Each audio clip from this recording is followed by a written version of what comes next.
So we're going to have Kylie Chown join us very, very shortly, and she's going to be joining us via Zoom today. So after 2 years, let's hope this goes smoothly after Zooming, because we've all been the ins and outs and the pains of Zooming and having children run in the background. So let's bring up Kylie if we can.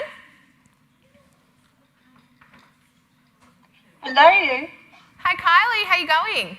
I'm really good. Thanks for having me. And it was interesting you said that, because I was lucky enough to be there in person 2 years ago, and now I'm here on Zoom. Amazing. Well, anyway, Kylie, welcome, and I'll let you take the virtual floor. Great. Thank you so much. Thanks for having me today. And thank you for joining the session today. So today's session is all about how you can accelerate your digital first impression. So I'm just going to jump right into it and get started. So earlier this year, I worked with a lady, and her name, and I'm going to give her an alias for today. But the first time I talked to her on the phone, she gave, her name was Georgie Brown. The first time I talked to her on the phone, she gave me a little bit about her background and her experience. And she was just telling me about herself. She had a business, and it all sounded really great. And I was like, oh my gosh, you sound amazing. But she was telling me she just wasn't getting the traction and the leverage that she thought her business would get. So I guess similar to what we do with most people is I plugged her name into Google, and you can see, like I said, it's an alias. It's definitely not the person that I spoke to, but I popped her name into Google, and what happened, as it would for most people, is her LinkedIn profile came up in the search results. So when I plugged her name into Google, the very first thing that came up was her LinkedIn profile in those search results. Now, the challenge for Georgie was that what I found online didn't match the amazing story that she told me in person. And there was a real misalignment between how she presented in person and how she presented online. The challenge for Georgie, and how this was challenging for Georgie, was that there was a misalignment there, and it wasn't positioning her for how great she really was. So with that in mind, that's what I wanted to talk to you guys today about, is the importance of your digital first impression and how you can look to really accelerate it in today's world. So if we look at the state of play at the moment, so what's the current state of play with digital first impressions, and specifically LinkedIn? Because for those of you who are in business, LinkedIn does form a significant component of that digital first impression.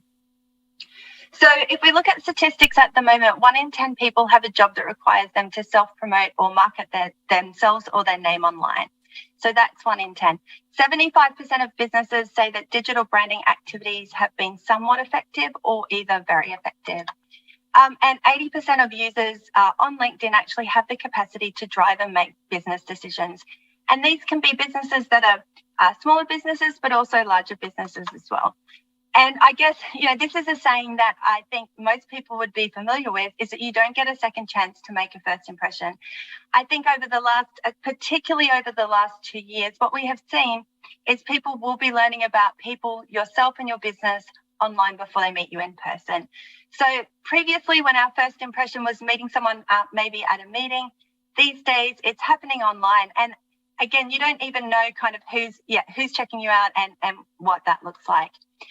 So essentially the work that I do is around social media training.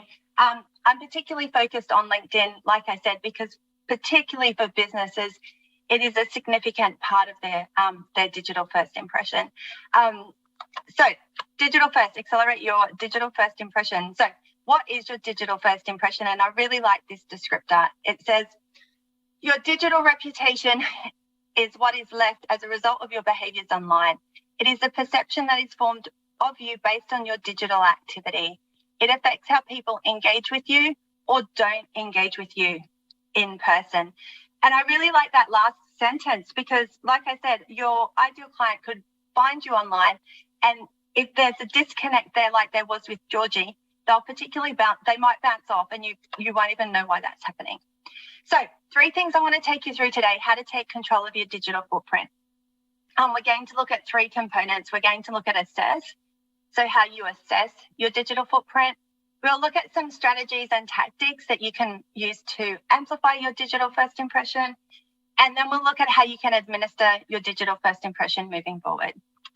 So assess our digital first impression, and this is really where we start. And as we go through these slides, there'll be different little activities. So you might just want to, they might not be things that you can easily do now, but I would definitely suggest that you make a note of these action steps so then you can follow them up later.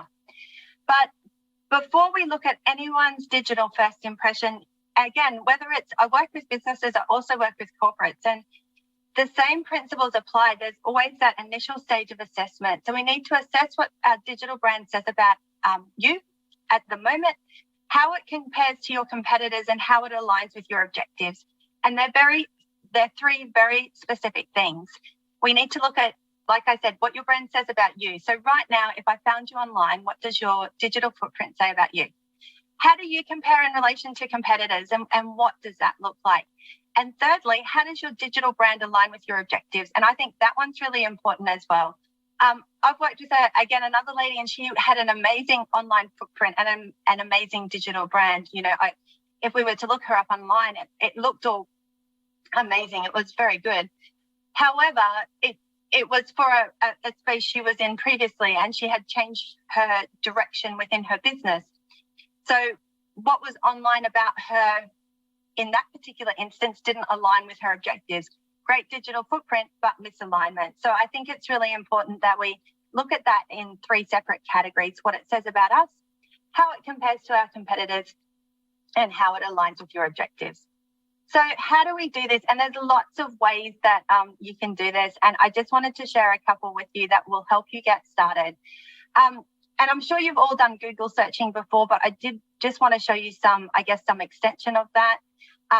Assessment, how to look at a competitor search and audit your social media. So what I will say about Google is, when we're talking about using Google to assess our online presence and our digital footprint, different browsers, so for example, I'm using Google in this example, but different browsers will index different ways. So, you know, what you see when you search in Google might be different to what you see when you search in Chrome, and also what you see in maybe Firefox. So they're all different browsers. So with all of this, like I said, I'm going to talk through a Google example, but you would also apply the same principles to different search platforms, because they are indexed different. So if I'm doing an assessment of someone's digital brand using Google as a starting point, there are a few different ways I can search. So I can do what's called a Boolean search. So what that means is I'm looking for searches that have my first name, so in this instance, Kylie, and Chown. I'm looking for search results that have both those words in them. So that's why I've got an and in there. So those search results have to have my first name and my last name. That's going to help bring in the targeted search. The other variations of your Boolean search can be or, so you could have your first name or your last name. I'm not sure how that would work, but you would get lots of results. And you could also get not. So how you would use not, like the term not, so N-O-T, in a Boolean search, would be particularly if you have a name, and I've got one at the moment actually, he's got a name as also the name of a famous author.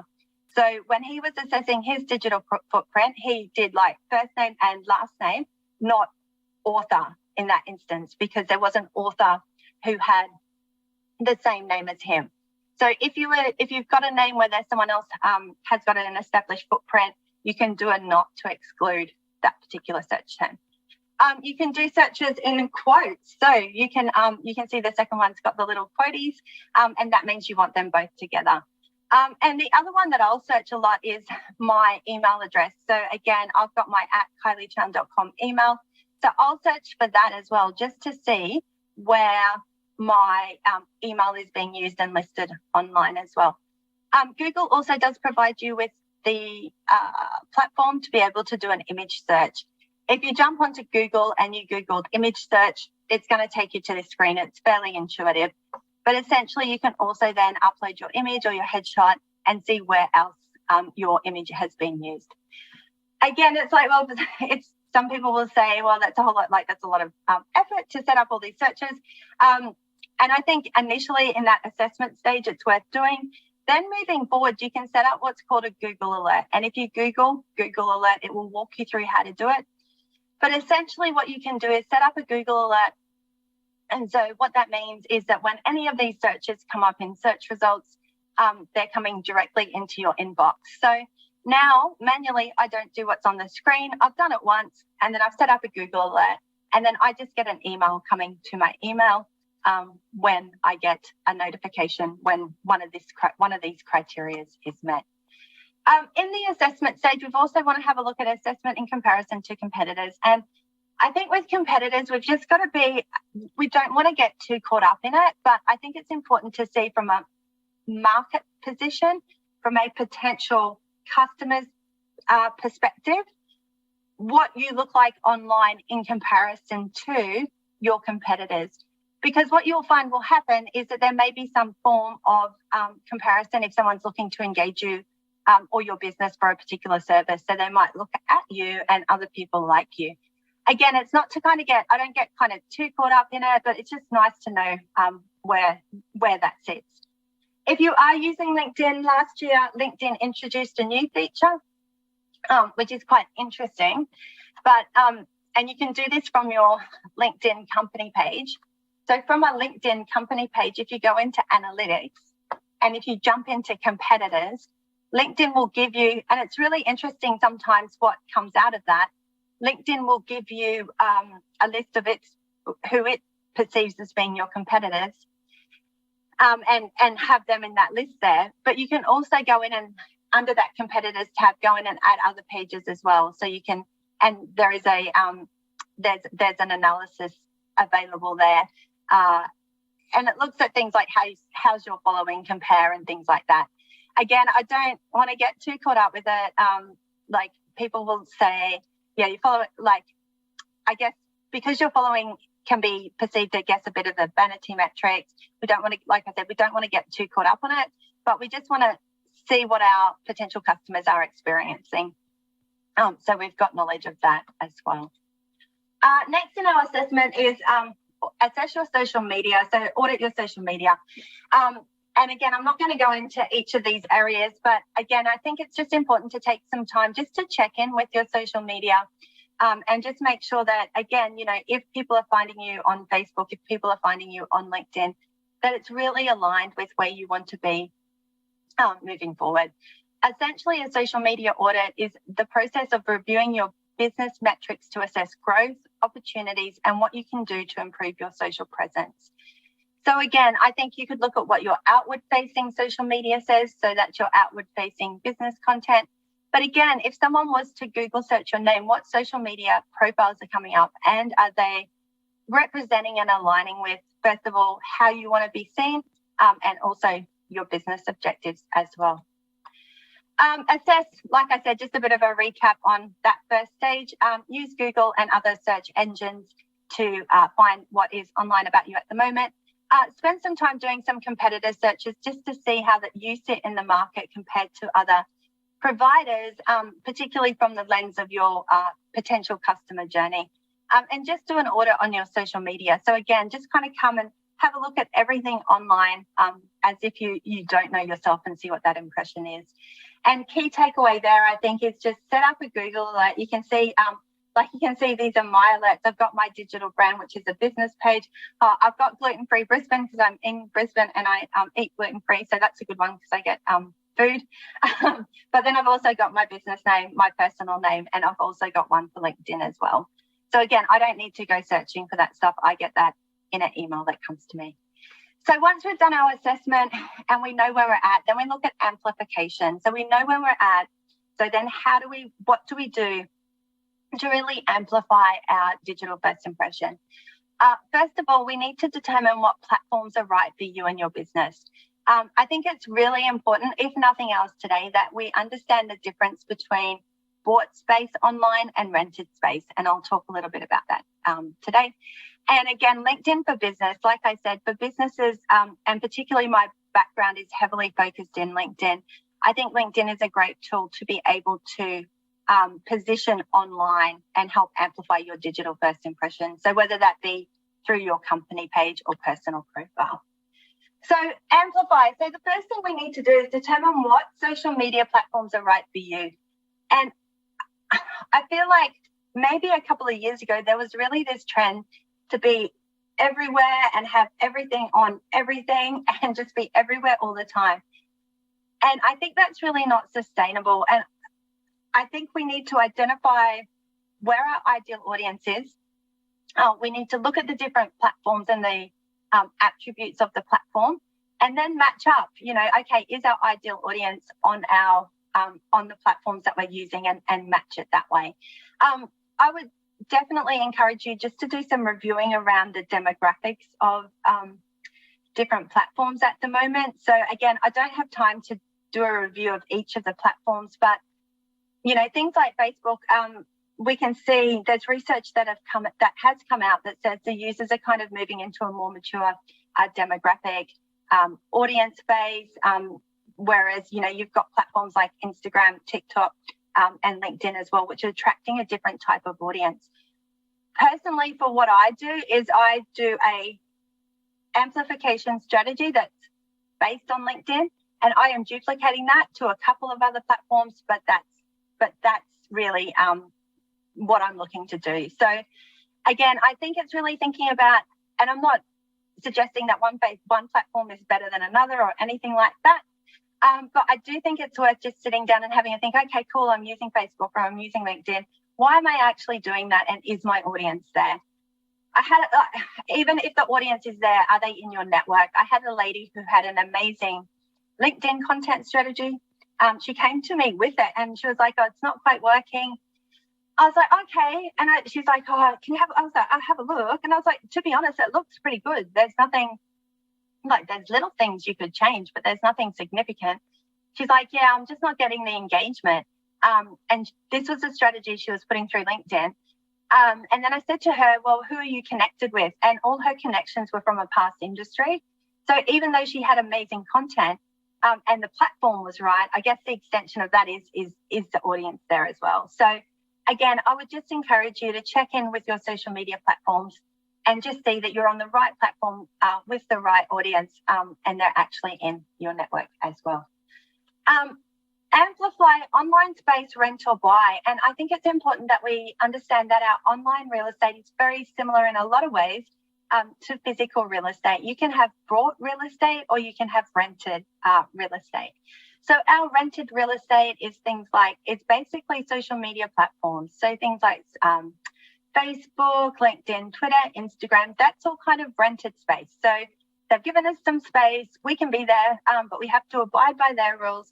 And unfortunately, they can, if they determine that what you're doing isn't in line with how they want you to be doing things, you can then be removed from that platform.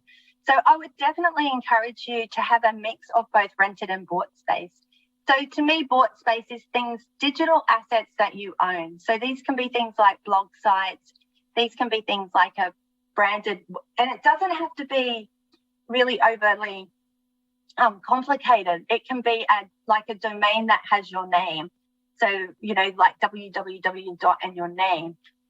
Because, I mean, yes, you are paying web hosting and all of that, but you've got more control over that. So your bought space is things, like I said, it's digital things or digital assets that you own. Blog sites, websites, there's some audio platforms that are a lot like websites as well. And then you've got your rented space. So these are typically your social media platforms. Again, you just want to have a mix of both, because I'm sure that you're all familiar with situations where Instagram goes down or Facebook goes down, and people are quite concerned about the impact on their business, rightly so. But again, we want to have these other platforms in place. So if that does happen, what we're trying to avoid with this is having your online presence being dependent on one particular platform. Right. So think about what your online presence looks like at the moment, and just make sure you've got a mixture of that rented and bought space as well. And like I said, I always come back to LinkedIn. I like, my background is in LinkedIn. I think particularly if you've got a B2B business, it's looking at how you use LinkedIn as part of your digital first impression. One of the reasons I particularly like LinkedIn is it's really the only platform at this point in time that's being developed from a professional social media perspective. So if we think about Facebook, if we think about Instagram, etc., they're more being developed from the perspective of a personal social media platform. Whereas LinkedIn, like I said, at this point in time, is really the only one that's focused more so onto business. So again, if LinkedIn is something that's new to you, particularly if you've got a B2B business, I would definitely encourage you to look at how you can integrate LinkedIn as a tool to amplify your digital first impression. Administer. So this is our third point. So manage privacy and settings. Again, just checking in with, it's just a bit of a check-in to make sure that you're presenting how you think you are. And I literally had someone last night and I connected with him and I went to his LinkedIn profile and there was no picture. And I'm like, well, and he was given his role. I thought it was quite strange he didn't have a picture. So I was like, I connected with him and then he messaged me back and I was like, hey, just letting you know that you're, and then we became first degree connection so I could see his picture. But I just messaged him and said, hey, just letting you know that when you're not connected, no one can see your headshot. And he was like, oh, really? I didn't know that. So again, he thought he had, and again, someone who was quite senior in his business thought that his privacy and settings were set in a way where it was visible, when in fact it wasn't. On your LinkedIn profile, just go through the contact information, make sure that's up to date, jump into the privacy and settings and just make sure they're aligned with what you want them to be. What others say, I think a great strategy for amplifying your digital first impression is developing and securing testimonials and recommendations. So we can say all this great stuff about us online, but it's what other people say that is going to really elevate your positioning in the market, and be future focused as well. So again, sometimes with digital first impressions, it can come across quite historic. So people will create content about what they've done in the past. Again, we want to keep it really future focused so that then if your ideal client does find you online, which I'm sure they will, that you're positioned in a way that's appealing to them. And again, there are different tools you can use to automate this process, not so much around privacy and settings. And when I say tools, I don't mean bots and things like that, but I mean things like schedulers for content and things like that. So I think there are different tools that you can use to help administer your digital first impression. Your Google alerts that we talked about earlier, I mean, setting up a Google alert, to me, that's a tool to help automate that management of that. So 3 things we talked about today, and I know I've gone really quick, so hopefully you guys can write quick as well, and you've been able to write quick notes. But just a bit of and I've got 5 minutes, so I just want to make sure that we can cover as much as we can. Is assess your digital footprint at the moment, look at different strategies to amplify and then administer it for the long term. If anyone is interested, I do have a digital branding checklist which does document some of this. The QR code on the screen should be able to link into that, and it will also be in the follow-up notes as well. Like I said, I do a lot on LinkedIn, so you're more than welcome to connect with me on LinkedIn, either again through the QR code or finding me on LinkedIn. I do share a lot of content there as well. In relation to Georgie, so you might remember Georgie from the start. Was amazing, told me about, all her achievements, and I was like, oh my gosh, you're great. Looked her up into Google, LinkedIn profile come up, didn't match. So what are some of the things that she could have done? And again, not to be overwhelming, she didn't need to do all these things, but some of the things that she could do is look at having a website that's got, her name in it. So, it might be georgiebrown.com. Look at her social media. She was potentially posting on a platform where her ideal audience wasn't. Started writing blog articles, and they don't need to be long articles. She just started to create content. She could have looked at things like YouTube. YouTube ranks very highly in Google, especially for how-to. So if she was comfortable with video, she could have done that. She could have looked at content. She could have looked at awards. Being a guest on other people's platforms as well would help increase her digital presence. What partnerships could she explore with speaking right for her? So again, not that she had to do all these things, but there was a lot of things that she could have had a look at that would help align her. So when people did meet her online, it was as amazing as what she was in person. So the one thing I do want to leave you with today is just thinking about, if your ideal audience found you online today, would you be happy with what they found? And even if we go one step further from that, you might not know what your online or digital footprint looks like at the moment. So if that's you, I would definitely encourage you to do that assessment and just start to look at what it looks like from your client's perspective and work through those steps to start amplifying it. I am right on time, I think. So that's all I have for you guys today. Thank you for coming and listening. I know sometimes the Zoom sessions can be a bit challenging. I will see if we've got any questions in our last minute today. Any questions, anyone? And if so, do you want to jump up to the mic quickly? All good? All covered?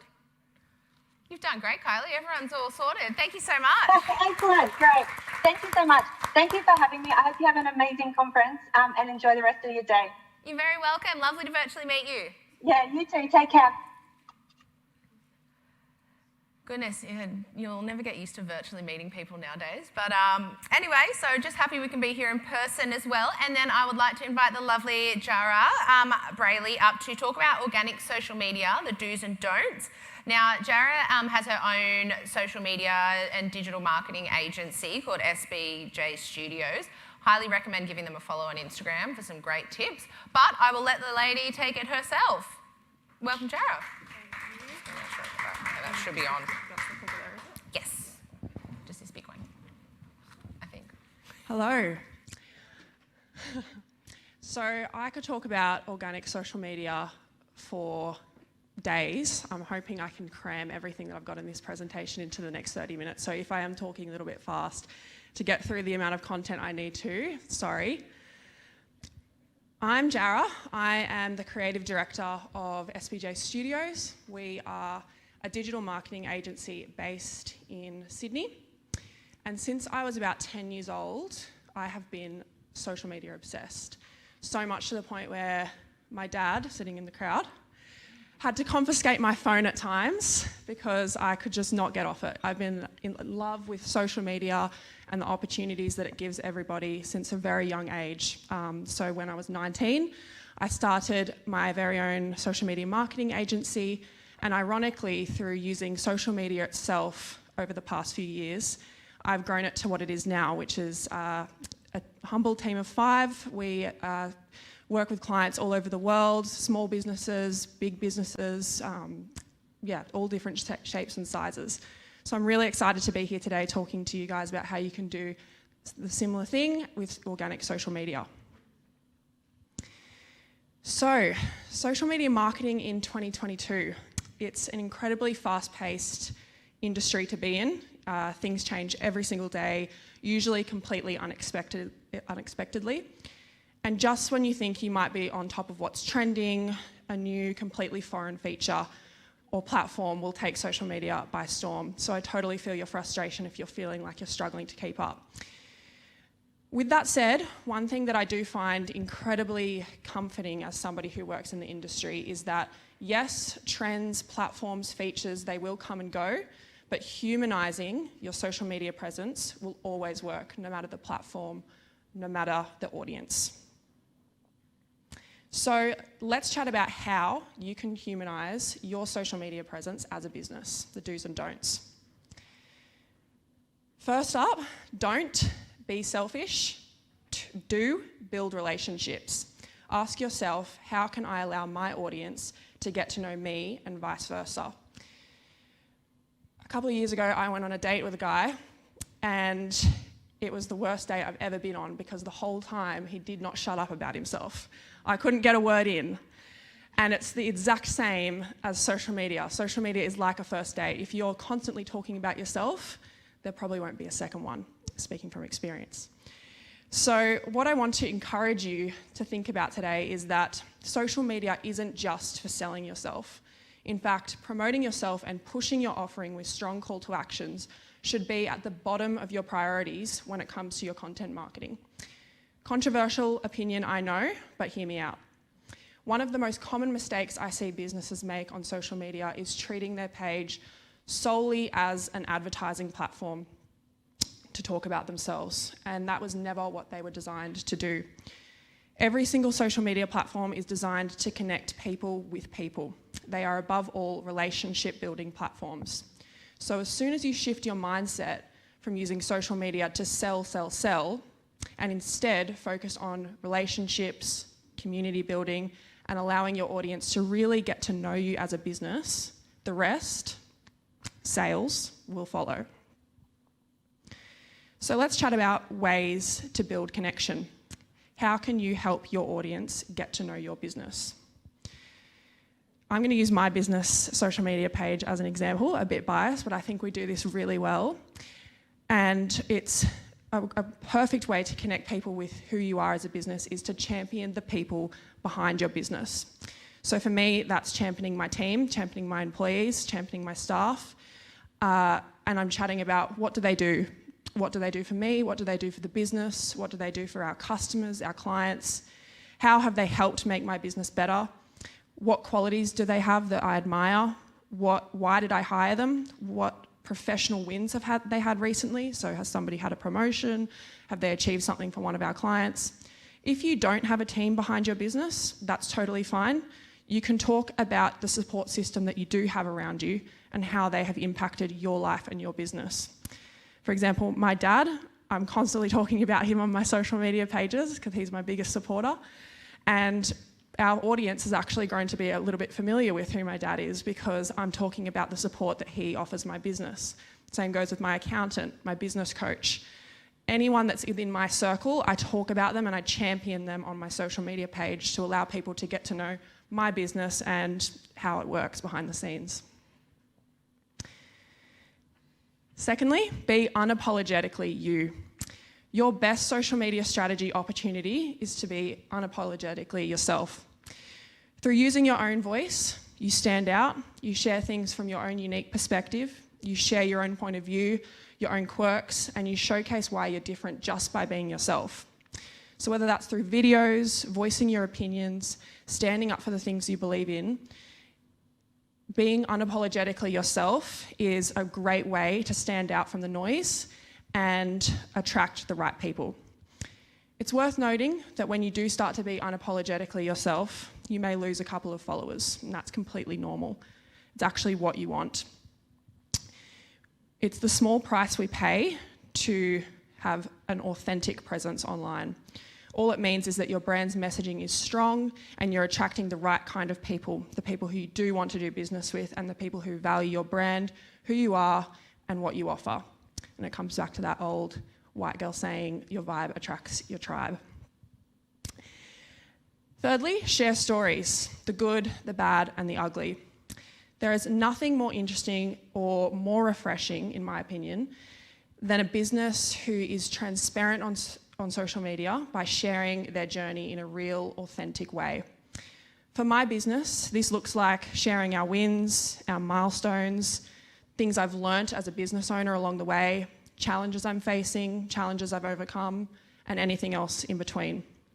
It's this content that will foster personal relationships between you and your audience, making them feel like they know you better and can relate to you. So I've got a post up here as an example that I shared recently that did quite well in terms of engagement and sparking meaningful conversations between me and my audience. I was sharing about how I'd had a really rough week in business and I was feeling low. And the response I got to that from our target market, from other business owners, was phenomenal because they were like, we can relate.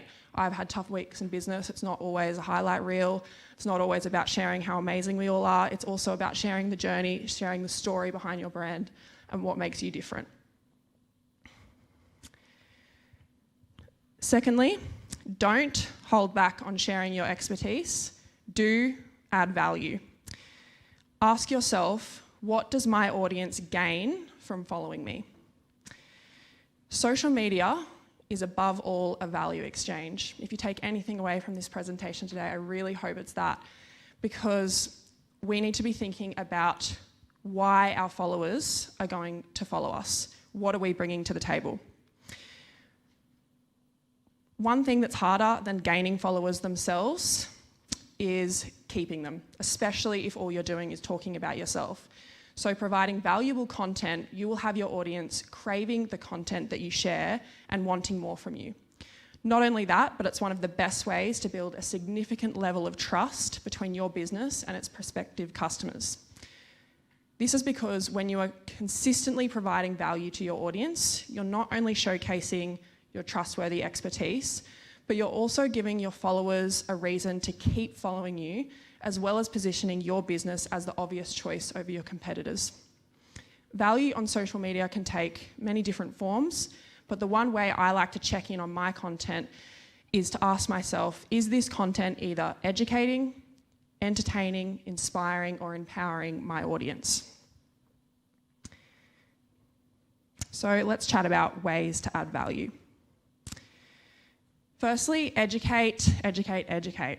This is by far what grew my business in the first couple of years, is getting on social media and talking about what I know, sharing my expertise, educating people who need social media help on social media questions that they might have, social media struggles that they have. And what that did was that when, even if they didn't become a client straight away, when they down the track are thinking about getting social media help, I was one of the first people that came to their mind because they had already seen the value that I was able to provide for free on social media. So they began to imagine the type of value that they could expect from working with me one-to-one.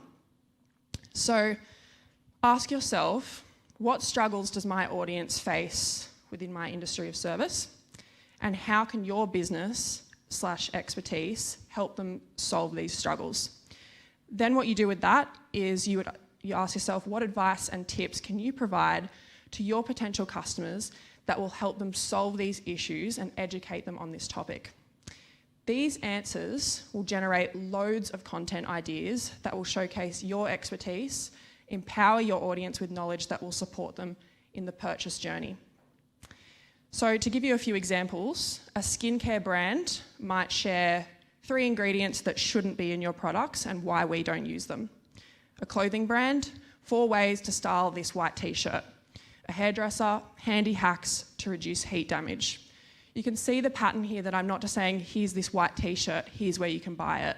We're actually showing you this white t-shirt, 4 ways you can style it, and educating people about why we're different as a brand. Secondly, inspire. Share the voice, opinions, and stories behind your brand that communicate your unique brand journey. So this might look like sharing a win or a milestone, sharing something you've learnt, sharing something about, sharing a story about something that has happened within your business and the takeaways that you took from that. For example, I've shared this screenshot of a text message from my mum from when we landed our biggest client ever, Taria Pitt, and sharing that moment that I shared with my mum about landing that client, the engagement was amazing that we received on that. So people love seeing those behind the scene moments, those little things that might seem insignificant to you, but everybody else is actually really keen on seeing. Entertain. Social media doesn't have to be serious all the time. In fact, it shouldn't be. You want to be using fun features like Instagram stories, Reels, and TikToks to entertain your audience and showcase your brand personality. This is what will make your audience fall in love with you, and it's what leads me to my next don't and do. And you can see a couple of videos there that we've shared. Don't ignore new platforms and features because you're scared of failing. Do keep your finger on the pulse. Ask yourself what content formats, platforms, tactics, and trends are working right now, and I'll give you a head start. Working right now is Instagram Reels and TikTok. I'm sure you've all, if you haven't been living under a rock, seen that Instagram Reels have really taken social media by storm in the last couple of years. The organic reach that Instagram Reels and TikTok have made possible for anyone is something that we've been begging for from Facebook and Instagram for years now. The cool thing about Instagram Reels is that instead of only seeing Reels from the accounts you follow, you will also see Reels from popular and trending accounts on Instagram. So this could be you. Recently, a few of our Reels went a little bit viral, I guess you could say, and the benefits that we've seen off the back of that marketing have been so exciting for us. So to help you do the same, I'm going to walk you through how to create a viral-worthy Instagram reel of your own. So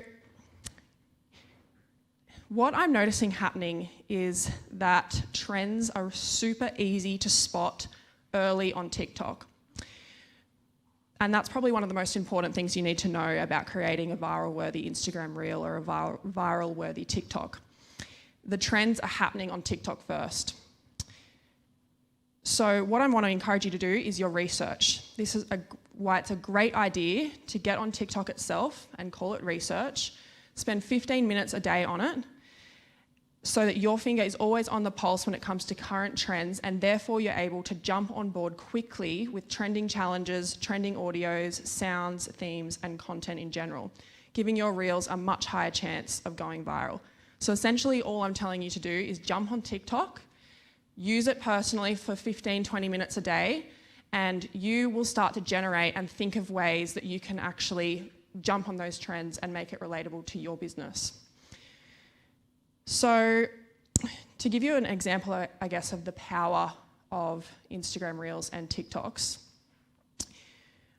over the past year, I've gotten really into them, naturally, and I've been posting them to our business page, to our TikTok, and collectively these videos have generated over 650k views, thousands of new followers, and plenty of new dream clients that we still work with today. Simply because I just used TikTok, saw a trend that I liked, recreated it and put my own spin on it, posted it to Instagram, and it went viral.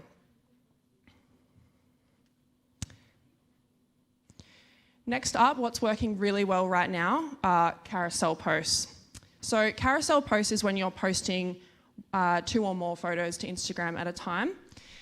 And I'm finding these are so powerful on Instagram right now and so powerful on any social media platform because they're great ways to provide easy to digest, bite-sized pieces of content that boost your engagement in 2 main ways. So firstly, every time somebody swipes on your carousel post, it actually counts as an engagement. So if you've used Instagram yourself, you'll know that sometimes you might come across a post where you can swipe through the different photos. That's what a carousel post is.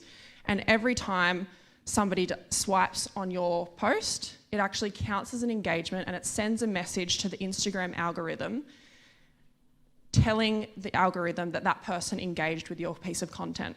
And the more somebody engages with your content, the more of your content is going to show up in their page. Not only that, but carousel posts give your audiences 2 chances to engage with the content. So if you're posting a carousel and they swipe straight past the cover image and it doesn't seem to grab their attention, Instagram will actually put that post in their feed a second time with the second image, with a second chance for that person to engage, stop and read what you've had to say. Then we have Instagram stories. I am the biggest fan of Instagram stories. They changed Instagram, they changed social media for me. I think because Instagram stories are so powerful because they allow us to capture those in-between moments and capture everything in between to create a bigger, richer story than a series of individual photos allow us to do. They allow us to show more of our human side, be more spontaneous, and offer exclusive content to our Instagram followers. Not only this, but I'm finding that stories are one of the most effective ways to spark conversations and relationships between you and your potential customers, as your audience members can directly reply to those stories. A hot tip when it comes to Instagram stories is to put a face behind your brand. If you're comfortable enough, I really, really encourage you to jump on stories yourself, show your face, chat to your audience, keep them in the loop on your business journey, keep them in the loop on your industry and anything else in between. That's when you start to humanize your brand because people can see that there's actually humans behind this business and they want to connect with you, they want to talk to you. So that's what starts those personal relationships. Also working right now, thought-provoking captions. Captions, when done right, are powerful tools when it comes to capturing your customers' attention, sending them key brand messages, and above all, relationship building. They're what I used in the early days to spark meaningful conversations between me and my clients when I started my social media page. And it's honestly one of the most overlooked things on Instagram right now. I really want to encourage everybody to put more thought into their captions, not just pick a pretty photo, pair it with a couple of words and post it for the sake of posting content. That is when you just get lost in all of the content that's being posted every day. So if I did have one tip when it comes to putting that thought into your captions and writing killer captions, is to not start with the idea of wanting to promote your product or service. Instead, you want to start with the need or the want of your audience. Here's what I mean. Let's say organic skincare is the product, less chemicals on the skin is a need, clearer skin is a want. So if I was writing a caption, I wouldn't be writing, hey, here's our organic skincare. I'd be writing why it's important to have less chemicals on the skin and how our products are actually going to help you achieve clearer skin. Another example, a coat is the product, staying warm is a need, and a cute Instagram picture in the coat is a want. Social media marketing is the service, more time to focus on your business is the need, business growth is the want.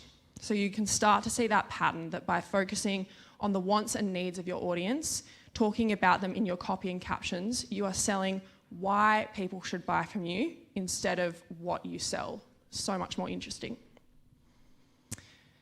Cool, I actually made it on time. So if there is one thing that you take away from today, I really want it to be to don't use social media just to sell. Do humanize your brand on social media by communicating the stories, journey, purpose, expertise, and people that make your business different.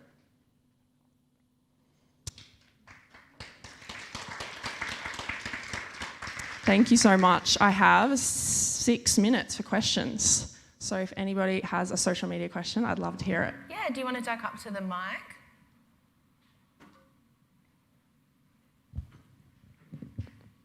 Bit of a shorty. Hi, Jarrah. Thanks so much. That was amazing. Loved what you shared about doing research on TikTok and maybe spending 15 to 20 minutes a day on there doing that. I didn't quite understand that though, because every time I open the TikTok app, I lose 3 hours.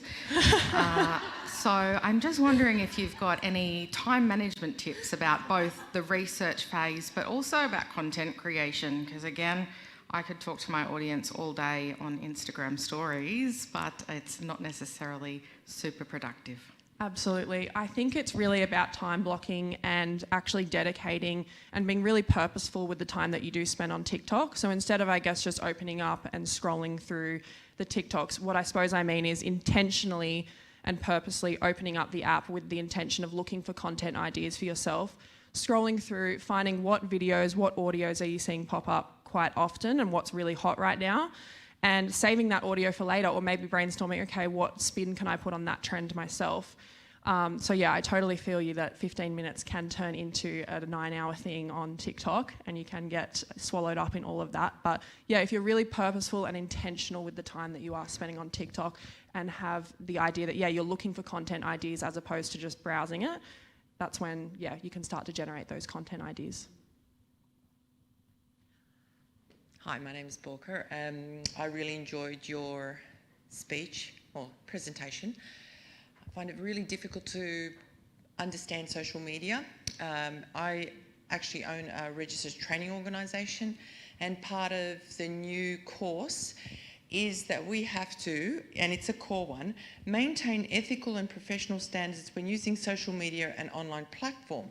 Is this something that your organisation, to get that skill and understand what the ethics behind it, is that something that your organisation actually is looking into as well?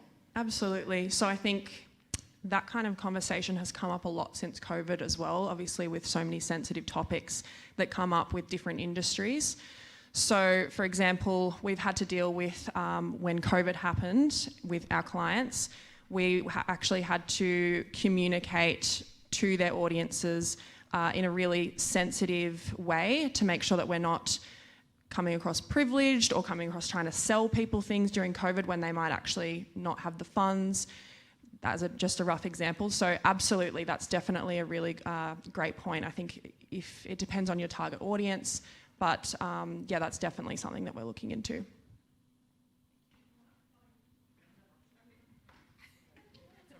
Hi Jarrah, Cara here. Negativity. So when you're showing or sharing Instagram stories and really showing a part of yourself, negativity, trolling, things like that. What's your play? Do you remove comments? Do you respond? I love this question. I love this question. So I have definitely, I mean, I wouldn't say I get lots of negative comments, but I've definitely had my fair share of negative feedback, especially when you are outspoken about your journey and sharing wins and challenges and things like that. My advice would be to never delete them, keep them up, always respond with kindness, always respond with compassion and empathy.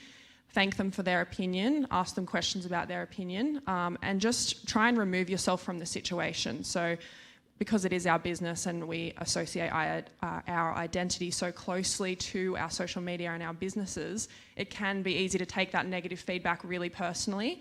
But if you just step back for a minute and actually thank them for their opinion, take it on, maybe offer your feedback and just respond with kindness, I usually find that those trolls will leave you alone after that. But don't let the fear of trolls stop you from showing up online, because that's exactly what they want.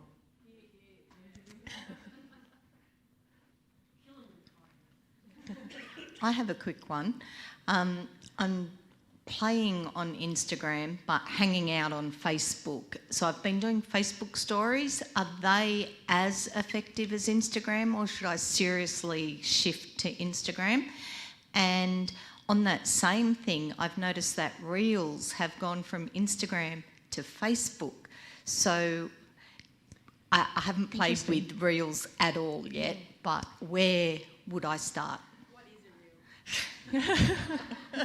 A reel, I'll start with that question first so that if anyone in the audience doesn't know what a reel is, it's basically a really new feature on Instagram. It's probably been around maybe a year now, and it is essentially an Instagram video that you can post, and you can add your own audio to it, and you can add text to it, and the algorithm works differently to the rest of Instagram because you're actually that video will show up in front of people who don't already follow you. So for example, if Instagram knows that I'm really interested in dogs, I'm going to be served lots of different reels of dogs because Instagram knows that I've interacted with plenty of pages with that theme. So yeah, it's a really great tool to jump on. To answer your question, Instagram stories by far are more effective than Facebook stories. Not that Facebook stories don't work, but Instagram stories is definitely where more people are hanging out. I'd also encourage you to maybe think about who your target audience is, and is your target audience on Instagram or are they on Facebook? I'm going to guess that by now most people are on both. Facebook is still definitely has the most users, but Instagram is definitely where I feel like a lot of people are paying more attention. So yeah, I'd say Instagram stories over Facebook personally. And Reels, I'd say they're still pretty hot on Instagram, but posting them to Facebook definitely can't hurt. And I say why not, use it on both. Thank you. And watch out for your dog now that you've put it out there. Hi Jarrah, thanks for connecting on LinkedIn with me as well. Yes. One of the things, I'm very active on LinkedIn. I do at least 5 posts a week roughly. Love that. Or shares. My Instagram sort of sits in limbo in a bit of sleepy land and doesn't get as much activity, but also how would be the best way to integrate the feeds or the information across those two platforms? Great question. We do this for a lot of our clients where they have multiple platforms that are being used, LinkedIn, Facebook, Instagram, and it's definitely a time saver to grab one post and repurpose it for the different platforms that you're using. So if you do have a LinkedIn post that performs really well, I would encourage you to just restructure it to be a bit more Instagram friendly, maybe making the caption a bit shorter, using more emojis, maybe changing your tone of voice to be a little bit more conversational. But for example, let's say the story that you shared today is super inspiring. That could be something that you actually jump on your Instagram stories and talk more about. So you can do it in different formats. It doesn't always have to be written content. It doesn't always have to be video content. But let's say you do post a caption about the story you shared with us this morning, and it goes really well on LinkedIn. You can then just jump on your Instagram stories, repurpose that story, and actually chat about it for a minute with your Instagram audience, if that makes sense. Alrighty, perfect. Get Thanks another so round much. of applause. Oh, wait, oh, sorry, one more. Last question. Otherwise, Last I'm going one. to get in trouble. Okay, last question. I love Instagram. However, my audience are two completely different sets of people, different niches, and they're on the one Instagram page. So I noticed a lot of people have multiple Instagram pages. Do you think it's wise to separate them? And instead of having one, having two? So who would be your target audiences? Okay, on one side, I'm a photographer, so on one side I've got my business, and I'm also a midwife, so I have my babies. So business and babies. It's kind of, yeah, I agree with the crowd, separate. Unless you can... It is, I do. Unless a business, a baby, and it's all Are you mixed up. using, do they interrelate at all, or are they No. completely separate? Okay, Completely separate pages, I'd say, yeah. More work. Sorry. Alrighty, one more time. Big round of applause now. Thank you so much, everybody. Thank you so much. Oh, stunning. So, thank you very much, Jarrah. So if you do want to jump up to the other room, we currently have Ingrid speaking about the art of success. Or if you would like to stay here with these lovely ladies who I'd like to invite up on stage. Ngaire and Melissa, would you like to come up stage? Now, Ngaire and Melissa are from Focus and Flourish, and they teach small businesses how to attract more clients that they love to work with. So big round of applause. Come. And you can just call me Mel. We're all friends in the room Oh together. my goodness, your phone almost fell off. While Ngaire hooks I'm us just up. having some... I just have to say how wonderful. Oh. Okay. Can I just chat then? Okay, cool. Because I don't really like silence. I'd love to have a chat. So I won't start our presentation until you give me the thumbs up, Agnes. But I'll just have a chat with you. How awesome was Jarrah's presentation? Give her a round of applause. That was so amazing. We love when, like, how an actor follow like that, you know, such a like-minded marketer. And really what we're going to talk about today is really going to flow on from a lot of things that Jarrah was actually talking about. So we're really, really excited, and hopefully we can get as many questions at the end. That was amazing. And yeah, how are we going? Great. I mean, I'm now technically set up, so thanks everyone for bearing with us. Fantastic. And I'll just wait for the go-ahead from Agnes, which disappeared. All right, great. Well, I'm going to say that we're just going to get started, and anyone who comes in, they can just join in the merriment as we go. So wonderful. Well, as you know, if you've looked at the program and read our presentation, this afternoon we're talking about how to communicate in a way that your dream audience can't ignore. So who here is communicating with their customers on social media? Stick your hand up. Social media? Almost everyone, let's be honest. Who's communicating via email? Email marketers, anyone in the room? Oh, fabulous, nice. my I like to favourite, see that. absolutely. What about networking? Are you a networker? Are you chatting with your clients there? Do you have a website? Are you talking with people on your website? Anyone not really sure how or where they're talking to their clients, or if they're in the right place? Yeah, okay, great, good on you. There are endless places you could be talking to your dream audience. I need to have a glass of water. But that's just a couple of them, so great to see that you guys are out and about and chatting with them. So a quick spot about us. As you would have heard, this is Mel and I'm Ngaire, and it's a real pleasure to be here with you. We are two marketers experienced in a variety of lots of different things: consumer brands, non-profits, small business, creative, service, e-commerce. It's a whole slew of things between us, and we're just really, really passionate about working with small businesses so they can grow their impact. We know that you're all out here running businesses that mean something. You want to make an impact in the world, and you started your business for a reason, and we're all about helping you to do that better in your marketing and to do it in a way that works for you. That's all we're all on about. How do we do that? Well, we do stuff like this. We do talks, training. We have a mentorship group for women in small business. And we also do coaching to help people like you in your small business to be able to do it better. 50% of small businesses do their own marketing. We're on about helping you to do that better.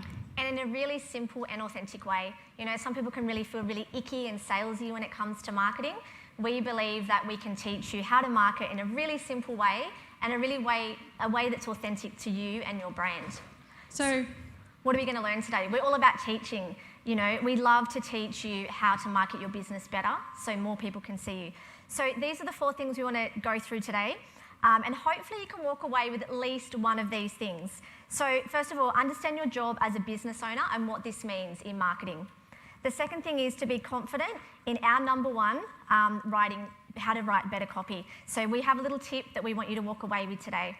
The third one is know how to speak to your clients' true desires and needs. You've heard a lot about this today. It started right from the first session this morning with Mia and even through Jarrah's presentation as well. So if anything you walk away from these next 2 days, it's really going to be about how you're going to talk to your clients and understanding their desires and needs. And lastly, attract more dream clients with your social media, emails and more, because that's ultimately what we're here to do, is to attract more clients so we can grow our business and do more of what we love doing. So your voice, what you sound like, what you say, why is it important?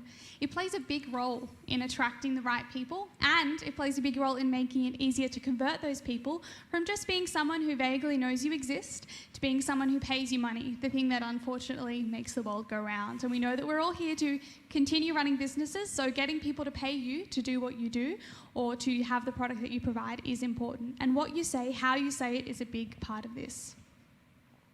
But we know that consumers today are busy, time poor and sales savvy. Sometimes we need to take off our business hat and we need to put our consumer hat back on and realise, you know, how many messages do we get each day as consumers, as parents, as workers, as friends, you know, all those messages that we get. So as business owners, how can we cut through that and actually reach our ideal clients? And for us as business owners, it's really, really simple. We need to keep it simple. We need to keep it simple for consumers to find us. We need to keep it simple for them to know how to buy from us. And we just need to keep it really simple. So not be clever, not be too creative, just really clear and simple. How can we help them and how can they buy from you? And this is where it's about focusing on the destination, not the road. So Mia talked about this morning. She talked about Mamma Mia and how at Mamma Mia they have a value of walk in her shoes, right? Beautiful. And thinking about how can I put myself in the place of the woman that I'm writing for, that I'm creating content for. So this is the same for your business. Whoever your ideal customer or client is, whoever that person is, and I hope that you know them intimately, because that is very important. If you don't, maybe come and have a chat to us and we can help you do that. It is very important to do successful marketing, is to know who that person is and know them well. I hope they're your friend. I hope you spend a lot of time talking to them and focus on where they're trying to go. Now, we like to use a bit of a reference, a marketing guru, Donald Miller. Some of you might know him. He's written a bunch of stuff. You know, we like some of the ways he describes things. And he talks about focusing on the destination as imagining your client, your customer, they're a hitchhiker. You know, you pull over, you're willing to give them a ride, and the one burning question on this person's mind is, where are you going? But you know what you talk about?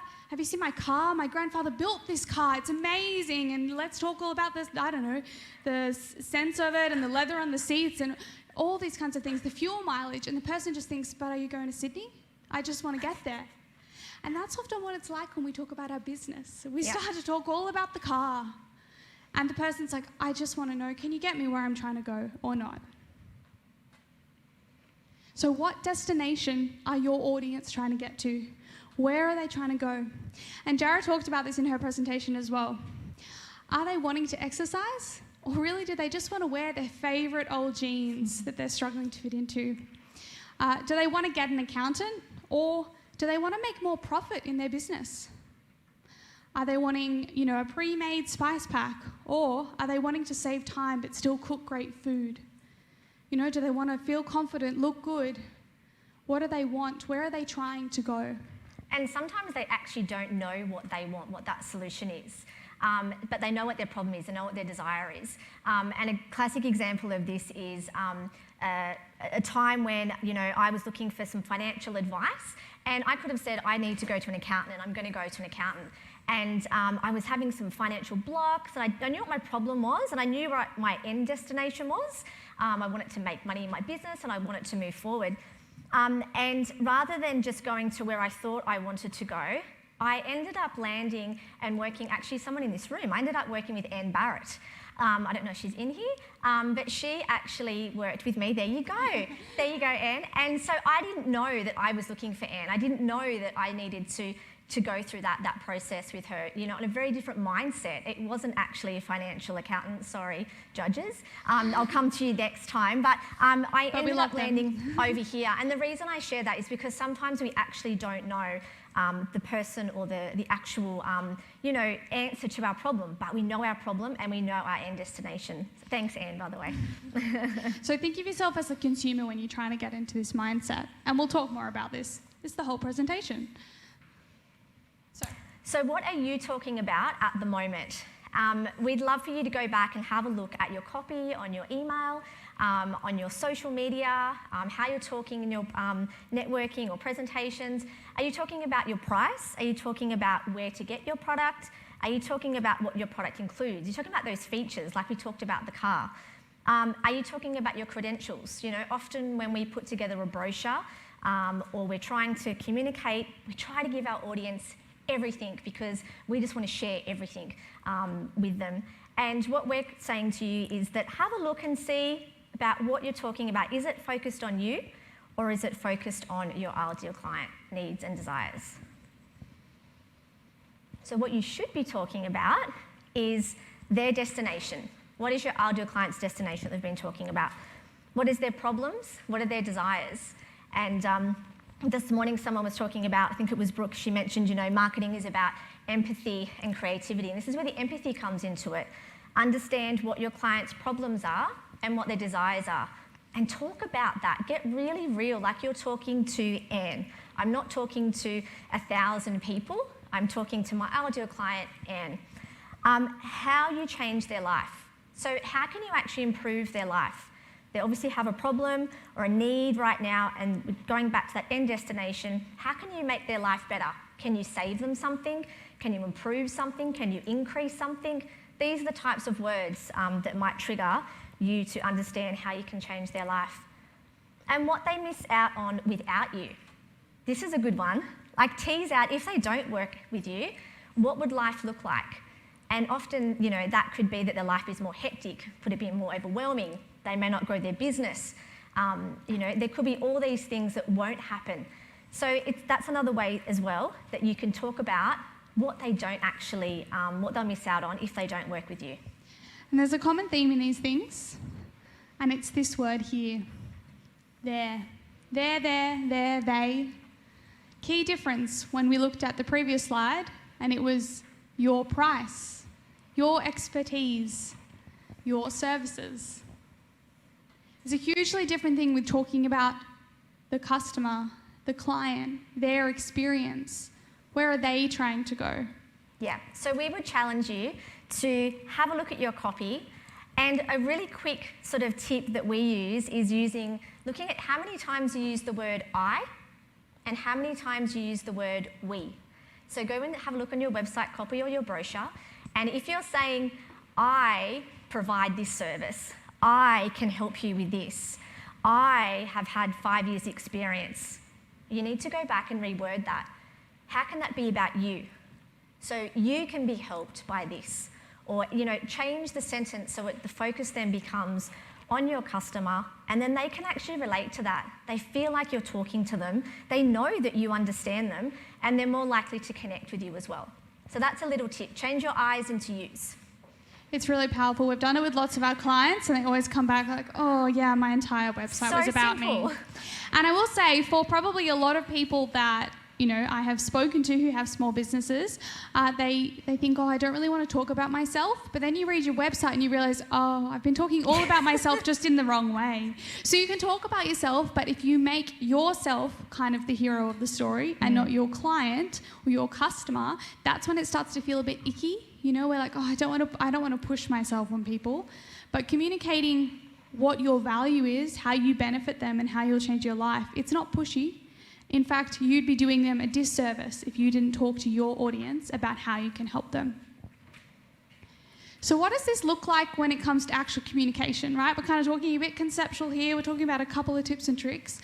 But here's an example of a social media caption. So firstly, starting with a question that is about the pain point. you know? So we're talking about what's their destination. Now, they might be struggling with something, or they might have a desire. Where are they trying to go, and what's their experience? So let's kind of tap into this. Ask a question about the pain point. Want to grow your team, but you don't have the time to recruit new staff. This is a problem that small and medium, even big businesses have a problem with. You know, they're struggling with that. They're like, oh, I'm so busy, I don't even have time to employ someone to make me less busy, right? I'm sure some of you have had that experience.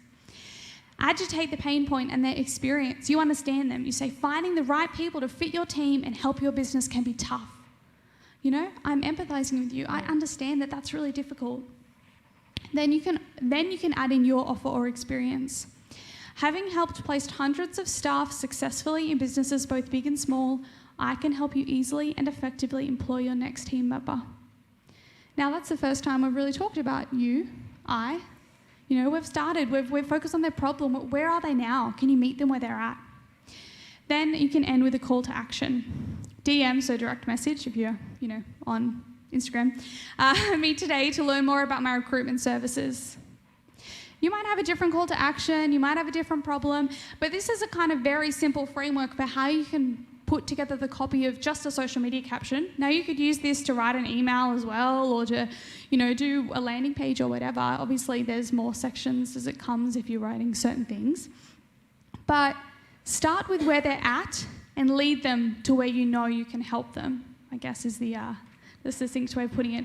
And I will say, if you want more things like this, we have a free swipe file of a bunch of different copy formats for social media captions. So just come and see us afterwards and we can send that to you.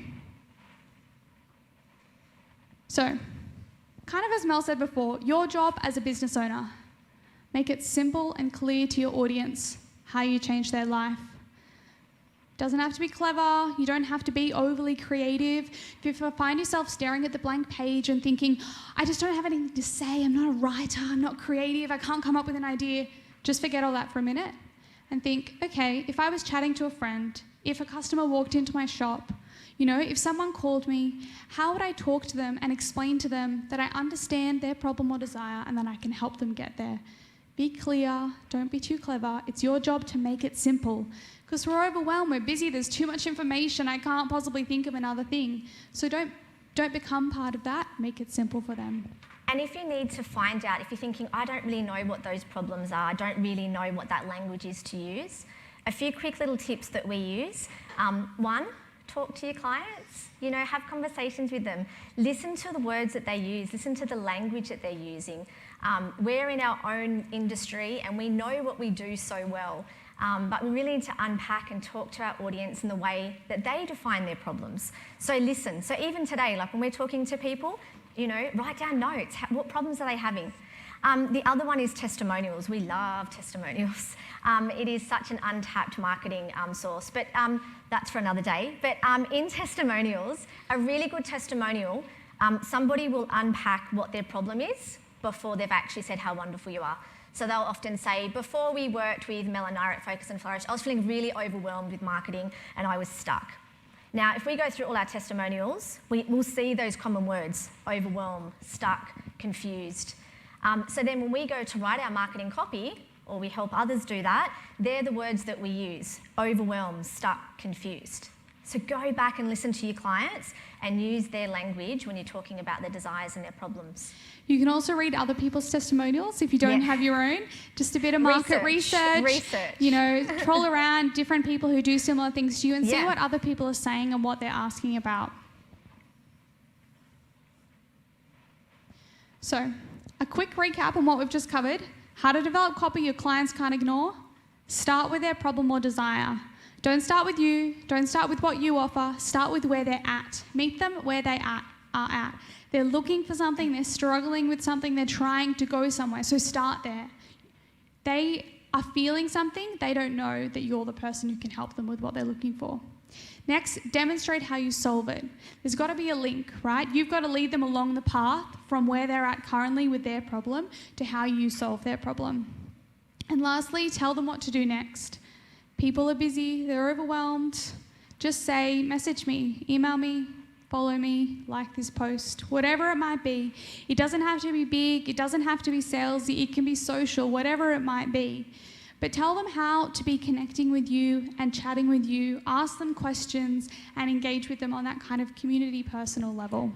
Those who are using email marketing, have you ever put in your email, reply back to this email? You know, and how many times often people will reply?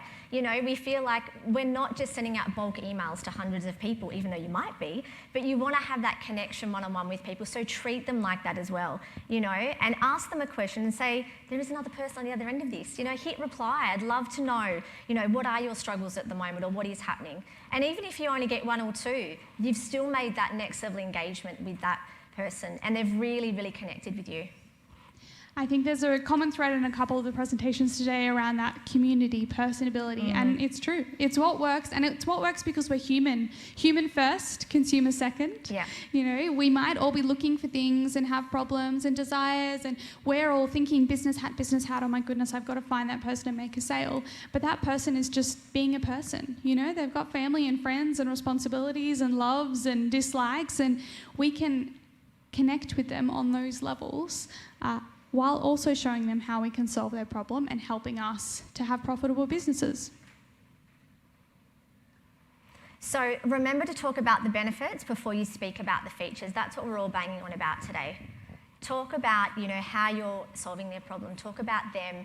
Talk about the end destination as opposed to just talking about you and your service. Even though innately we just want to jump into that when we meet somebody, you know, really try and challenge yourself to talk about the benefits first and then features. We're not saying that features are not important. You know, somebody still needs to understand what the product or service you are offering. You know, how long does it go for? How much is it? We still need to tell them all that information, but it's not the first thing that they want to hear. It's not the thing that's going to attract them to you. So lead with your features, lead with your benefits first. So the so what method, I don't know if anyone's ever heard of this, but this is our #1 framework to really help us and our clients to really unpack what is that end destination. Because as a copywriter and a marketer, we can get to that destination a little bit easier.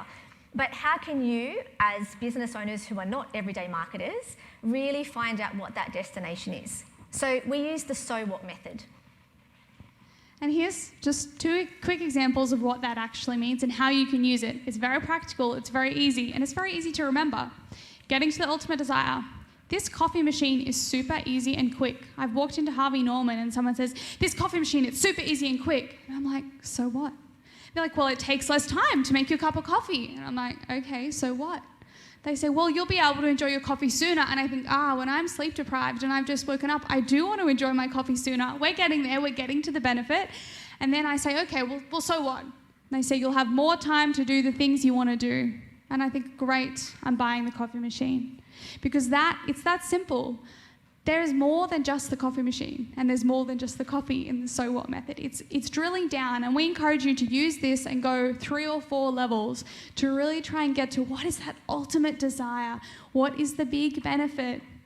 You could stop it, you'll be able to enjoy your coffee sooner, and it's definitely more powerful than this coffee machine is super easy and quick. Once you start using this method, you find you get a bit sarcastic because you think, so what? Why are you telling me this information? But it is handy. Do it to yourself more than you do it to other people because we're all trying our best. Here's another example. Going back to our previous example of the social media caption. I provide HR support to businesses. Cool, so what? I recruit people for small businesses. All right, yeah, people need people, but so what? I find the right people for your team to create a good business culture. Oh, that's beneficial. I do want the right people. I do want a good culture. So what? Let's go once more. I find the right people to fit your team so your business is productive and profitable. We all want productive and profitable businesses. And if someone comes along and says, I can find you the right people, I'll make your business productive and profitable, and it'll save you time, you go, great. Sign me up. Very different to, I provide HR support for businesses. You might not know if you need HR support. You might think, I'm just so busy and stressed and I can't sleep and there's too much work on my plate. I need to hire, but everyone I've hired is terrible. And if that's your problem, then saying, I provide HR support, you think, okay, fine. I'm moving on because I'm so tired and stressed and I can't find a person to save my life. So go use so what to drill down from where you kind of immediately jump to, which is what you offer, obviously, because you're in it, you offer it, you know what your expertise is. and use So What to drill down from what you know to what the ultimate benefit is. What are people going to respond to? And this is a really, really simple framework that, as Mel said, we use. We'll read our own landing pages, emails, social media posts, and think, so what? Is this actually the information that matters? Because when it comes to communication in a busy, information-heavy world, just saying a lot of kind of stuff that doesn't resonate with people is not going to capture their attention. If you want to stand out, you want to be authentic to you, then talk about your audience where they're at. Meet them where they're at, just like you would if you met up with them for a coffee and had a chat. Don't think of your marketing, especially online, as just a way to just kind of like start spraying out lots of information about what you do out there. Think about that personability and really talk to that ultimate benefit. And if you get stuck with the so what, get a business buddy. Sit down together and challenge each other. That's a really great way to do that as well, and just push yourself a little bit. So how do you use the so what method in actual marketing your business? Here's an example. So we've taken the HR person, and you could use that in introducing yourself, you could use it on a website, in an email. So this is how we've taken it. Hi, I'm Sam, owner of HR1, and I help small business owners build a productive and profitable business by helping them find the right people. Hire me for recruitment or change management services. So can you see how that we started with those end destinations, and we've really started to talk about tapping into what that other business owner is looking for, rather than starting and saying that, I can help you with recruitment and change management services. We're going to tap into what's attractive first and then end with the features about what we actually do. So whenever you're writing, whatever it is, it's an email, it's a web page, it's a social media caption, just ask yourself before you press publish, so what? Does this matter? Is this what my audience really needs to hear? Is this relevant to them? So what? Try it 3 times, and if you really can't come up with anything after 3, then you've probably hit the money.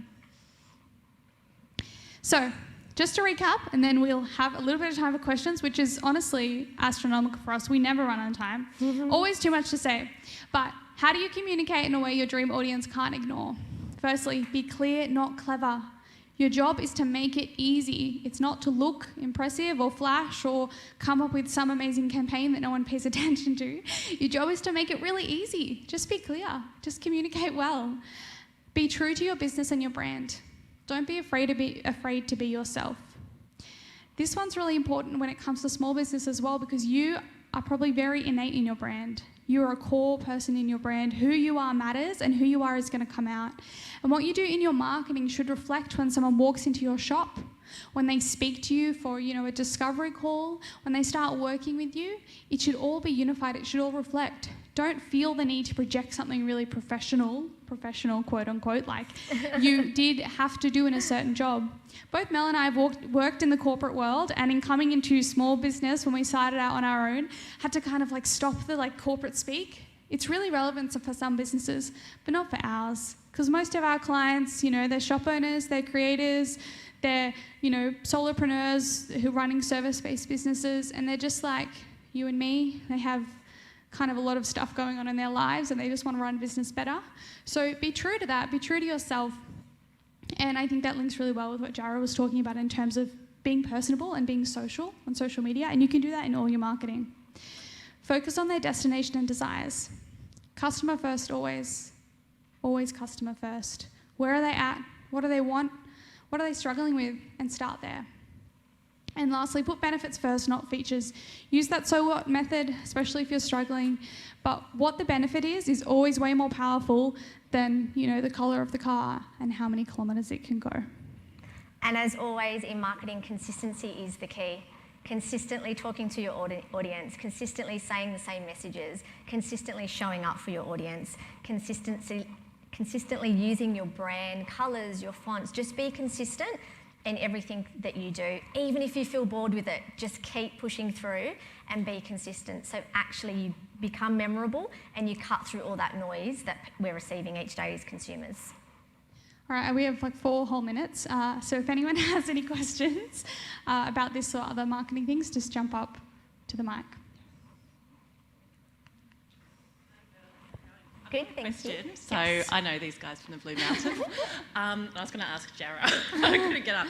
How do you deal with brands who want results from their digital marketing that come to you, but they are not prepared to invest in their branding? This is a huge issue that I have at the moment. So they kind of come to you, they're like, we want all this, we want extra sales, but you did your logo on like Word and it looks like shit. So. Yeah.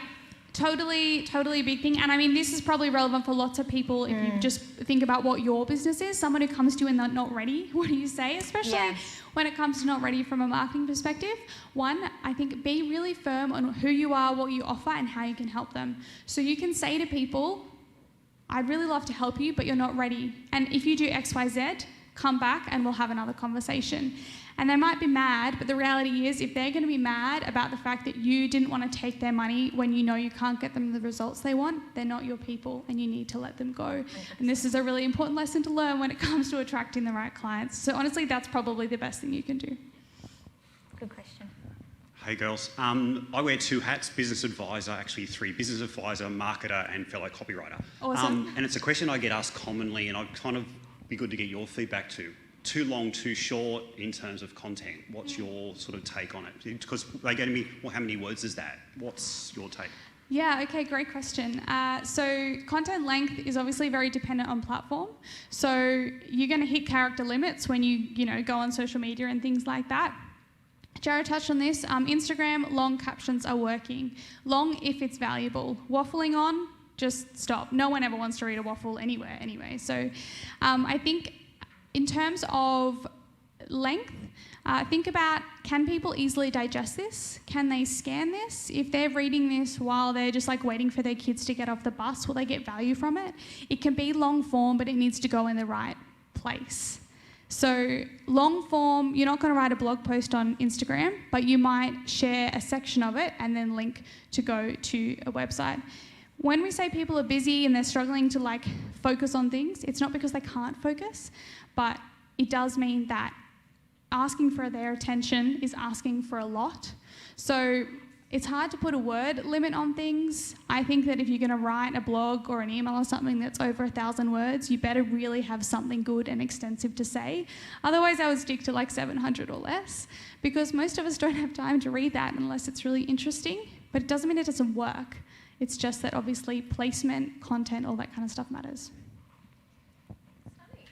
Thank you so much, Thanks guys. very much. Thank you. We have one sneaky question. Hello. Hi. I was just wondering if you could tell us a little bit more about your membership program, the way that you train businesses for marketing. Yes, so very quickly, we have a very low-cost platform that we help small businesses each month ongoing. So to help you market, we have group coaching, we have templates, resources, just to keep you moving through your marketing. So to keep you accountable, to give you direction, and really to give you the resources and the tools that you need to keep moving and get the results that you need. So talk to us afterwards. We're hanging around all day. Come and have a chat to us. We'd love to meet you and get to know your business and talk more about how we can help you. Thanks very much, guys. Thank you. Thank you so much. That was awesome, guys. I'll just turn off this. Great. Stunning. Alrighty, everyone is running so well on time. So great job. I'll probably jinx myself for tomorrow now. But anyway, so we currently have Beck Tucker up in the top room for how to do PR well for small business. Or we have Mr. Pete Walmsley, building a strong brand, practical tips to find your clear space. He'll be appearing to us online. Oh, he's here. Hi. We'll begin in a moment, Pete. Just waiting on a few more people. Sounds good. Can I just ask though, have you actually been to space? Oh, many times in my head. Me too, Pete. Stunning. We're just waiting for the go-ahead. We've got people jumping rooms, but that would be great.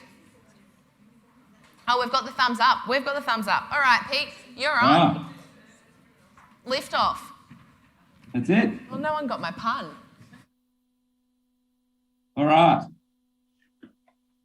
Well, here we are. I'm sorry about the helmet hair. Thanks for the opportunity to drop in to talk to you about building a strong brand. I've been working in marketing and branding now for some 20 years, and I've come to believe that every business has the opportunity to find what I call clear space.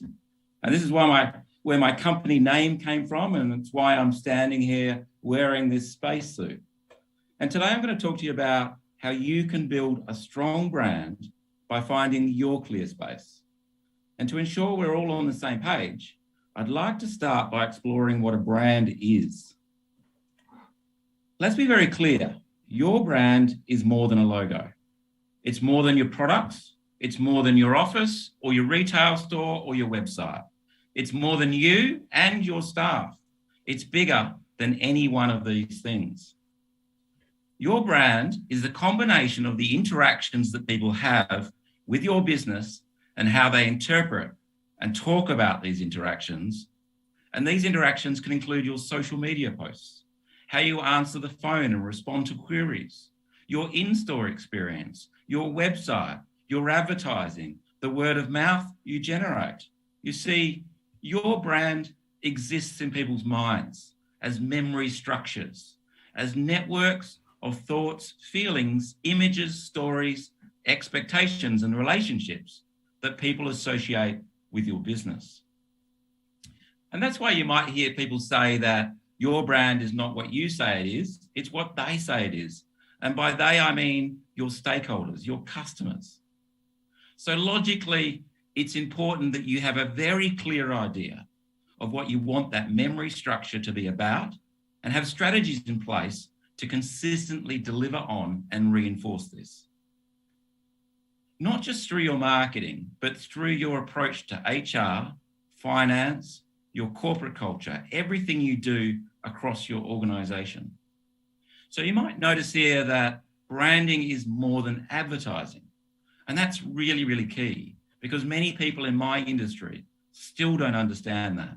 I see some great creative campaigns for brands, but there's absolutely no link to the service experience provided. And in many cases, staff don't even know about the campaigns being run. So why are brands important? Let's look at a couple of roles that branding plays from a consumer point of view. In today's competitive consumer marketplace, consumers have more choice than ever. There's an abundance of information out there, and it's information overload, and we've all experienced that. Brands play a key role in navigating purchase choices. Consumers draw on those memory structures associated with brands as mental shortcuts in their decision-making without having to make conscious decision and thoughts. Brands can also help people to find their tribe. They can reflect beliefs and personalities. We're all attracted to people that believe what we believe, and brands can play a key role in bringing people together. A fun exercise for you to try is to think about your brand as a person and what it would wear and how it would interact at a party and who it would enjoy spending time with. Brands also play a role in reflecting who we are. And ideally, people will choose your brand because of what it says about them. And brands also deliver emotional benefits. Nike is all about seizing the day, finding your greatness, just doing it. Disney is all about delivering happiness. So now let's look at what a strong brand can do for your business. A strong brand can separate you from others in your market. You're no longer a commodity. There's value in what your brand stands for. And so you can sell more for more. A strong brand can also support the habit people develop and trust with your brand. And they'll continue to have a relationship based on that trust. And they'll continue to buy from you. Strong brands speed up the sales process. People understand you. They're aware of you. And ideally, they know what you stand for and what you deliver. And really importantly, strong brands also help you to attract and retain quality employees. They know about you. They understand you. They understand what you're passionate about and what you believe in. And ideally, they are passionate about the same things and believe in the same things. And they join your organisation on that basis. So how do you go about now building a strong brand. How do you go about finding that clear space to do that? Right. So strong brands own an idea, a concept or benefit in the mind, heart, soul, and life of the consumer. And as I talk through, I'd like you to think about, what does your brand own?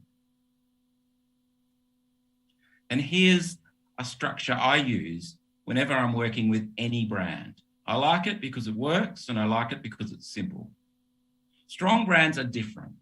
They say and do things that are different to competitors in the market. They're also desirable. They're based on having a really good understanding of their target markets and the needs of their consumers and their motivations of their consumers. And they're also defendable. They know they can deliver on their promise. They've looked at their culture, they've looked at their capabilities, and they're very genuine businesses in terms of what they promise around their brand. Let's explore now what happens if you don't have a difference, if you're not desirable or you're not defendable. If you're not different, people just follow habit.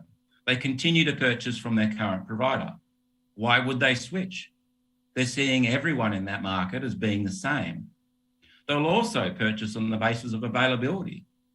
If they can get to it easily, it's physically available, if they can remember the company, then that'll drive purchase. And probably most importantly to you as business owners, working in businesses, price becomes the differentiator.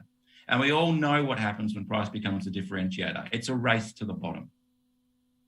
What happens then now if you've got differentiation, but you're not desirable? Well, here's a great example. Bic pens for her. Now, there's a great skit done on the Ellen Show in which Ellen talks in jest about all the progress that women have made, being allowed to vote, being allowed to drive at night, and how it's about damn time that women had their own pen. And she says, where have our pens been?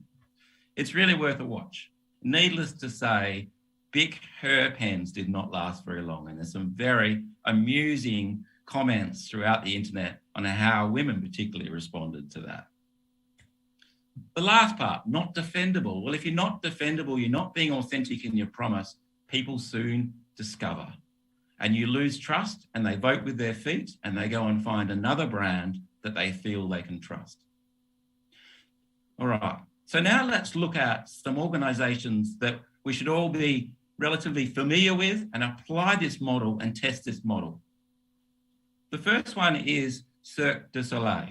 It entered the circus market in 1994, and at that time it was a declining industry. Their productions have now been seen by more than 180 million people in more than 300 cities around the world, and they reportedly take in $1 billion annually. What did they do that was different, desirable, and defendable? Well, they took away animals from the normal model of circuses, and they borrowed elements from Broadway shows to make the shows more theatrical and magical. And they had highly skilled performers deliver on that. Completely different, completely desirable, completely defendable. In fact, they created this completely uncontested market space that made their competitors irrelevant. And significantly, one of their first productions was titled, We Reinvent the Circus. Here's another example, the Dollar Shave Club. At the time that this company came out, everyone was making more complex shavers, vibrating heads, moisturizing systems. Some of them probably even talk to you. Well, these guys went the other way. They simplified it and they made it convenient to get through a mail order system. So they were different and they were desirable and they had systems in place to deliver on that. And they completely disrupted the shaver market. He has since sold that business to Unilever for $1 billion. That's the power of a strong brand. Here's one that you may not have been in or be familiar with, but I'd encourage you to go and experience it. Culture Kings. It's a hip hop store for the youth. It's very different. If you walk in there and you're not the market, you know you're not the market, and you probably won't spend very long in there. The music's going, and often it's a live DJ. They have hip hop artists visiting. Some of them have hairdressers in there. It's a complete culture that you walk into. It's a complete experience that you walk into. From their market's point of view, it's completely different. It's desirable, and they're genuine about it, and they're passionate about it, and they defend it. So now let's look at an organisation that hasn't delivered on this.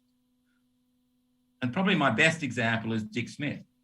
They sold commodity products in a store where other shops were selling the same products. So they weren't different. They lacked kind of personality, so perhaps not desirable and not defendable. Many people saw Dick Smith as a shop you go to compare JB Hi-Fi prices. And I've actually given them, instead of the 3 Ds, the 3 Cs. Conflicting, confusing commodity. Dick Smith was out there saying, buy Australia, buy Australian products. Come and get Australian, support Australia. And yet the shop with his name on it sold international products. Talking about confusing. All right. So what about your business? How does this apply to small, medium enterprises? You know, often in marketing talks, you see examples of these really big brands, and they're useful, but I think even more useful is to show you how this works for smaller businesses. So I'm going to use one of my clients, Fitness Results, run by a couple of football players. It's not a 24/7 gym, and it operates in a very highly competitive market. You pay for classes when you attend, you pay for PT sessions when you attend, and there's, as I said, no ongoing subscription. So how do they separate themselves? How do they market themselves? So this is how they were marketing when I started working with them. Different? Definitely not. Most other gyms do all those sort of things. Desirable? Yeah, probably. And probably defendable as well. You know, they can deliver these things. But different was not in there. So we needed to get that working. So we looked at how they were different. And when we looked around the gym and when we ran workshops and spoke to the people that were going there, we recognised that they all knew each other. Unlike many gyms that you go to, they don't wear headphones. They're actually friends. And it's a fun gym to go to. So we added in this personality. Fitness Results, a more friendly fitness experience. And the campaign was around less and more. Less gym, more personal. And my all-time favourite, less CrossFit, having a go at that industry, more happy fit.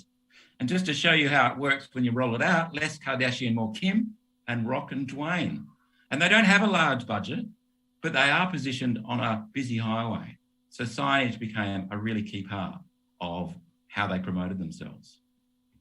So building a strong brand through different, desirable, and defendable. So you might be thinking, as I've asked you to think about, how does this apply to your business? And you might be thinking that, hey, we deliver really great customer service. And I'm here to tell you, look, that's excellent, but it's not part of building a strong brand. Every one of your competitors will talk about delivering great customer service. I mean, have you ever seen a company say, look, come to us and experience terrible service? It's not enough to differentiate yourself. You need to find more and stronger differentials. So how do you do that? Let's look at how you find different, desirable, defendable in your business. Okay, finding your different. Really powerful way of finding your different is through customer surveys.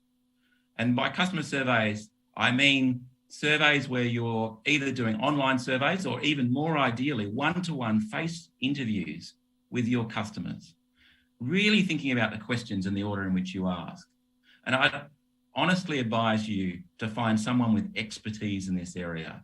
I know a lot of businesses feel they should do this, but getting those questions right in the right order, and also acknowledging that the risk is if you ask your customers questions, then they may well be trying to second guess what they think you want to hear and tell you that rather than the truth. So I would say this is a really key part of it, and find someone who knows how to do this well on your behalf. The next bit is desktop research. You can have a look at what your competitors are saying. What is it they're trying to own in their market? And where do you fit into that? And you can do that from their website, their communications. Another tool is to go in and use mystery shopping. Either yourself or friends or family or colleagues, go in and experience your competitors' businesses and see how they work with you. The other way is to talk to your sales reps. If you're a business that has salespeople, talk to them. They're working with your customers all the time. What is it that's different, desirable, and defendable that they use to get the sale through. If you want to be more structured, then you can use the Blue Ocean strategy system. And this is all about understanding on what basis your industry competes and deciding where you should invest your time and effort and resources to make a difference, and where you should de-invest, because if you do invest in it, it doesn't add any difference or value to your business. So in this case, Yellowtail made it much more easy drinking wine and an ease of selection and fun and adventure. And now at that time, they were selling more wine in the US than all French producers combined. Very powerful. Another way to do it is to look at your brand purpose. Why do you exist? And what are you passionate about? What are your beliefs? And plenty of brands build their positioning, their clear space around this. And you probably all heard Simon Sinek talk about people don't buy what you do, they buy why you do it. And Nike was building this foundation that if you have a body, you are an athlete, by Bill Bauman, who was an athletics coach. The other thing you can do is go and talk to prospective clients. Now, this isn't easy, but with the right approach, you can get to these people. And it's something that I do all the time for my clients, and you'll get some really powerful insights. If you're lucky and you've done your research and the opportunity is there, you might actually have a difference with your products and services. You might find something that's exclusively yours that you can build around, such as the Thermomix story. Another option is to look at your brand personality. Why the pineapple in this slide? Because too many businesses have this sort of hard external shell when it comes to brand personality, when inside it's soft and sweet, and they hide it from their consumers. So bring that out, open your pineapple, so to speak, and bring out your personality. And maybe that can be your difference in your market. Okay, that's different. How do we find your desirable? Do some social media listening. See what your consumers are talking about in your industry. What are their needs? What are their unmet needs? Who are they using? Why are they using them? Etc. Sit down and really understand your customers. Give them a name and describe them in detail. Do this with your team. Do this with friends. But really sit down and understand. Walk in their shoes, so to speak. Another way to find your desirable is to go and look at international trends. Boost Juice did this incredibly successfully. She was in America and she noticed that fruit juices were becoming very, very popular, and she brought that back to Australia. And it's been an incredibly successful business. Another way to find your desirable is what's called, or some refer to as, duct tape moments, these sort of gaps in the market. So Airbnb was born by two guys who couldn't pay the rent, and in their town there was a conference and there wasn't enough accommodation for the attendees. So they thought, why don't we buy some air mattresses and people can come and stay at our place? The rest is history. You can also do customer surveys. You can go out and ask your customers, what is it that you find desirable about our organisation? What is it that attracts you? Okay, lastly of the three, how do you find your defendable? There's two areas that you look at for this. One is understanding how your staff see your organisation and culture. Are your values understood and are they being delivered? So this is all about this organisational culture, or in other words, what happens around here. So understanding that. So what you promise is authentic and natural to the culture of the business. The other thing you can do is do an audit of your capacities and skills. What is it that we're particularly strong on? What can we hang our hat on and build our brand around? Or if there's an area that you think you're interested in and passionate in, maybe you can bring that skill set into the business and grow the brand around that. Okay, I want to finish on just another example. It's a bit of a fun one we did, using the same principle of different, desirable, defendable. And that's an organisation called Geocatch, and they look after the environmental quality of a water area, ocean water area, bay in the southwest of Western Australia. And they had some behaviours that they wanted to communicate to people who were managing their gardens to reduce nutrient leach from the gardens into the waterways. So we looked at what they believed in. and they believed in beautiful gardens while still taking care of the environment. We looked at their purpose, and we developed a rally cry, gardening the Geograph Bay way. And importantly, we also took away the pineapple and we looked at their tone of voice. And rather than just talk about those 4 behaviours they wanted in a very standard way, we brought this personality and passion to life and created Garden Guardians of the Bay. Each Garden Guardian stood for different behaviours. And these are local people, authentic local people who are passionate about their gardens. They're not models we've chosen. They are people that live in the area where the communication's occurring. Okay, so just in wrapping up, strong brands own an idea, concept, or benefit in the mind, heart, soul, and life of consumers. And if you want to build a strong brand, be different, be desirable, and be defendable. If you're interested in learning more about finding your clear space, I host a podcast called the Brand Space Podcast. As you can see, it's playing at all silent discos these days. So I welcome you to come and listen to some of those episodes. And I thank you very much for your time and the opportunity to talk to you today. Thank you.